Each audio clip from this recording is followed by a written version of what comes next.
একটু ক্যান্টিনে গেছিলাম, ক্যান্টিন থেকে ফিরেছি। আর কি কি রান্না মোটামুটি এখনো হয়েছে দেখায় তোমাদের, চলো। হবে এখনো হয়নি, এটা লাস্টে দেখাবো পুরো কি কি রান্না হয়ে গেছে। এটা হচ্ছে আমের চাটনি হবে। এখানে আমার জন্য আছে করলা গোটা গোটা সিদ্ধ, আর বাকি সবার হবে করলা আলু ভাতে মাখা।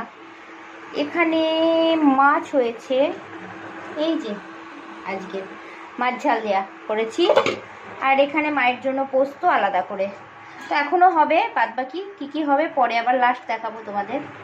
তোমাদের কার কার রান্না হয়ে গেছে জানিও। আমাদের রান্না এখনও মোটামুটি হয়েছে, এখনও পুরো হয়নি।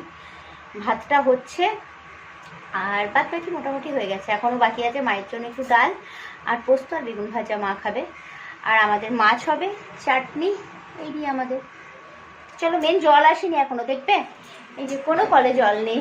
জল নিয়ে খুব সমস্যা, এটা কেচে মেলতেও পার মানে মুছে টুছে আমি ওখানেই রেখেছি, ওটাও কাচার মতন জল নেই।